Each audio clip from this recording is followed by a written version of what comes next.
នៅទាំងអស់គ្នាដោយសារតែចង់រៀបការជាមួយស្រីអ្នកមានណាថុកតុកសហលសុខចិត្តបបប្រពន្ធមកគាត់ដែលជា ballerina នឹងចូលទៅក្នុងមហាសមុទ្រមកអ្នកទាំងអស់គ្នានៅលើកប៉ានឹងឃើញហើយគឺតក់ស្រុកខ្លាំងមែនតែន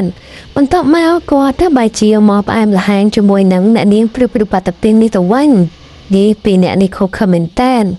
ballerina គាត់ក៏បានធ្លាក់ចូលទៅក្នុងទឹកហើយគាត់ក៏ខំប្រឹងសវេសវ៉ាហែលឡើងមកលើជ្រាំងវិញឥឡូវគាត់បានមកដល់ជ្រាំងហើយអ្នកទាំងអស់គ្នា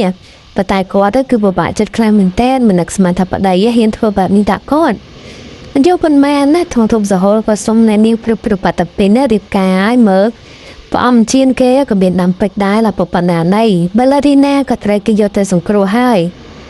អ្នកគ្រូពេទ្យក៏បញ្ជាប្រាប់ថានេះមិនអីទេមិនយកប៉ុន្មានណាក៏ដល់ថ្ងៃធំសហលជួយព្រឹបបាត់ទៅមកគឺរៀបការជាមួយគ្នានៅទាំងអស់គ្នាហើយ ballerina គឺគាត់យកអាឈុតឡើងភ្នំមួយនឹងយកមកពាក់ហើយបន្ទាប់មកយើងក៏ឃើញគាត់កំពុងតែឡើងភ្នំតែដឹងថាគាត់កំពុងឡើងទៅណាទេណាទាំងអស់គ្នាចាំមើលបន្តទៀតមើលទៅប៉ាត់តែគាត់ឡើងមកភ្នំហ្នឹងដើម្បីយកផ្លាកអេឡង់គប់ខ្សែទៅតាក់អាប្តីប្រពន្ធរៀបការពីរអ្នកនោះសោះហើយគាត់ក៏គប់ទៅត្រង់ខ្លាំងមែនតែនមើលឥឡូវអស់អាពីរអ្នកនោះបញ្យល់ជាប់ដើមឈើបាន